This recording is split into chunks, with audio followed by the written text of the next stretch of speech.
Here's a segment from a recent Gun Talk radio episode. You can listen to all the Gun Talk radio podcasts however you tune in, or check out guntalk.com for more.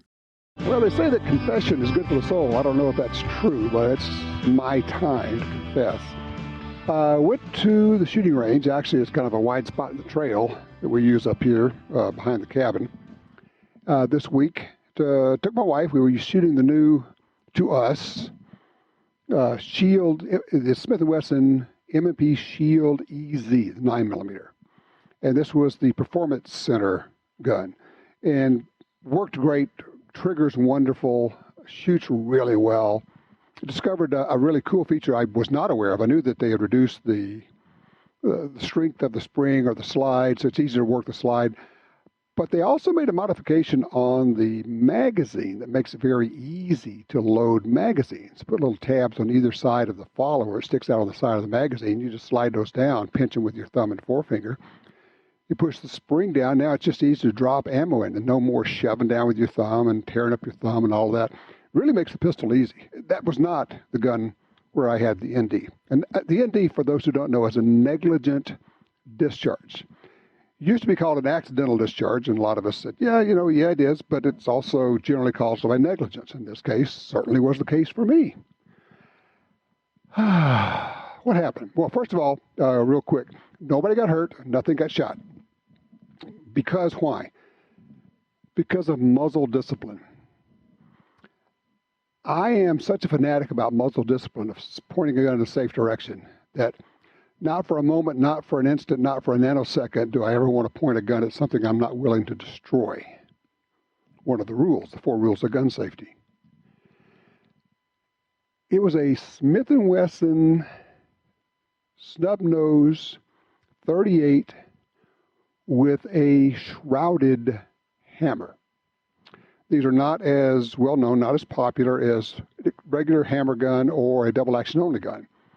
Shrouded hammer, the frame actually has a shroud built into it, and the hammer is still available, but just as a little bitty nub, not much there. So you could, in fact, cock the hammer using that little nub and fire it single action. Obviously, single action gets you a much lighter trigger pull. I had not shot this gun. I've had it for a while, but I haven't shot it. And took it to the range. We were out there, loaded it up, and I was explaining to my wife how this one you can actually, unlike our double action only revolvers, you can cock this little hammer, the nub there. And so I cocked it and was demonstrating that. And then my intention was to lower the hammer, as you would if you'd cocked a double action and you want to lower the hammer again. And you get a hold of the hammer with your thumb, typically.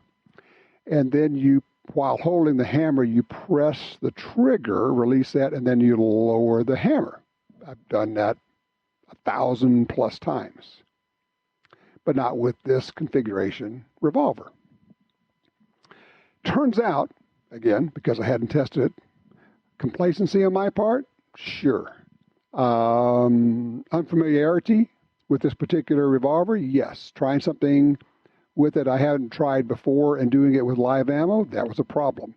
You start stacking them up. And all accidents, almost always, and certainly in aviation, which is my other world, we talk about the accident chain. A series of events happens.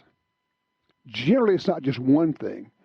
It happens as a result of making more than one mistake or more than one situation develops. In my case, it's clearly mistakes. Again, kept it pointed in a safe direction. This particular revolver has a delightful, it turns out, single action trigger pull. It just was a bit too delightful in this situation. It's probably, I haven't put the scale on it, but I'm guessing it has about a 1.5 pound trigger pull, single action.